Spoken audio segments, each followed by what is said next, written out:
Hello and welcome to another episode of Soap Goes to the Oscars. This is episode 24, recording on April 24th, 2024.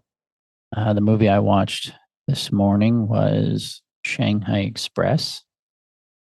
This is a 1932 pre-code film, and it's still part of the 5th Academy Awards ceremony.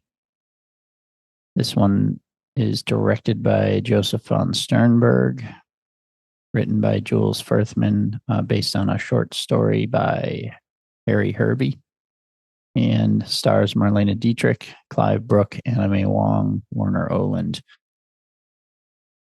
When I saw Clive Brook at the beginning of this, I thought he looked kind of familiar. When I looked him up, he was in the movie East Lynne, which was from the last round of Oscars and was probably my least favorite of that group.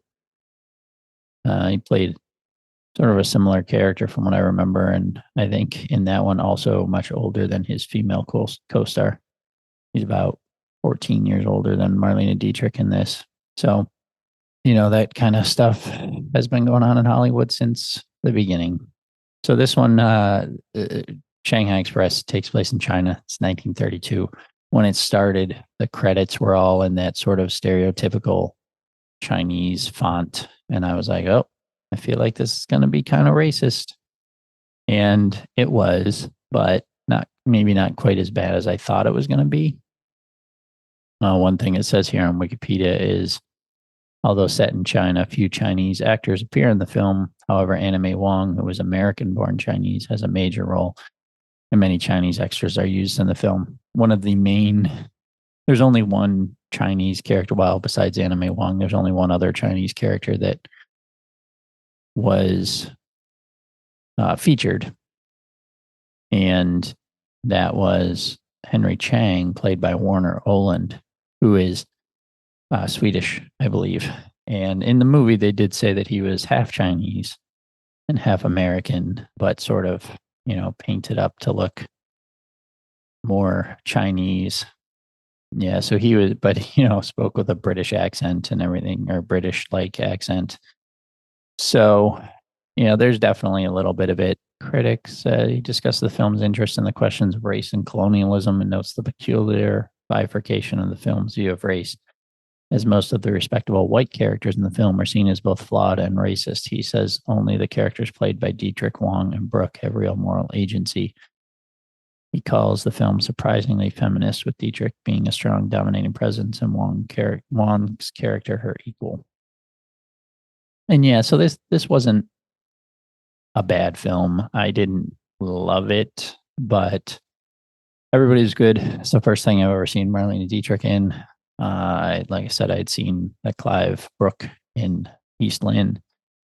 And he's fine. Again, they're all using that accent that I hate, but it was fine. It seems sort of a trifle compared to some of the other movies in this round.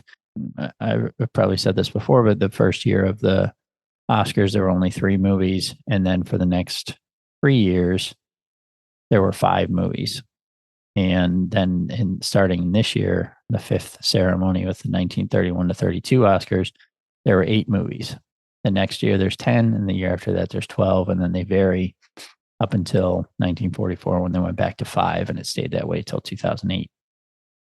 So this, and the reason that they changed it for the 2009 Oscars was to allow movies. So The Dark Knight had come out, and many felt that it should have been nominated, but it was a comic book movie, it was a Batman movie, and so it didn't get nominated. And so they opened it up to the possibility of up to 10 movies to allow for movies like that to get in. Like in this, like last year, in my opinion, that's why Barbie got in. I don't know that it would have gotten in if there were only 5 movies allowed. So this feels like a movie that got in because they opened it up to more movies.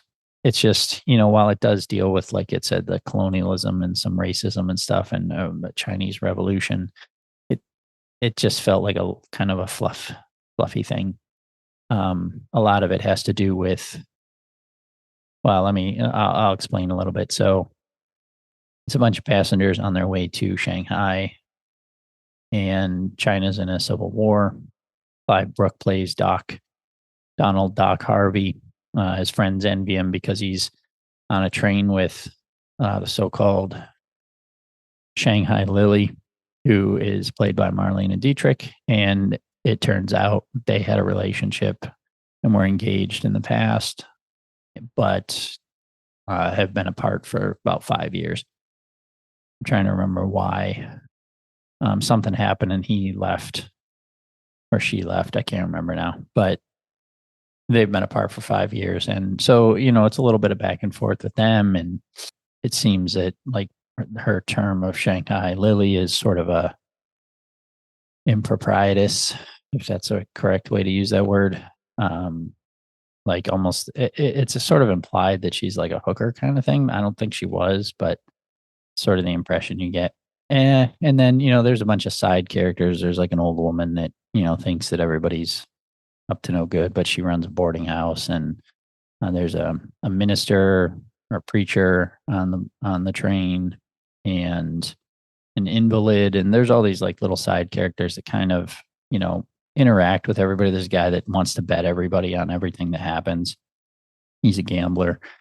Oh yeah, Christian missionary. It's the one guy. There's an opium dealer. There's the invalid, boarding house keeper, French officer, mysterious Eurasian Henry Chang, which is turns out to be the bad guy. So they make a scheduled stop, and government soldiers empty the train, check passports, and apprehend a high-ranking rebel agent. And then, like, it turns out that Chang is actually the leader of the rebel army. So then he wants to find someone that has value so that he can, his rebel officer was taken at the previous stop. So he wants to find someone of high value that he can trade the Chinese government for. And then, hijinks ensue from that point. I don't want to spoil. So, they have to resolve that conflict with him and then resolve their own conflicts with each other, basically meaning the doctor and Shanghai Lily there, by Brooke and Marlene Dietrich. So I don't know. It was a little bit of like a, love story, a little bit of, it's kind of a mixed bag, like in a story wise and just my feelings about it. Anyway, yeah, this one, while it was a fine movie, the actors are fine. Just didn't feel like an Oscar movie to me. So I would rank it a little bit lower, maybe towards the middle of this group, but definitely not at the bottom. That goes for The Smiling Lieutenant right now, and I think Aerosmith would be the second worst. But yeah, it was okay. That's all I got. I'll see you next time.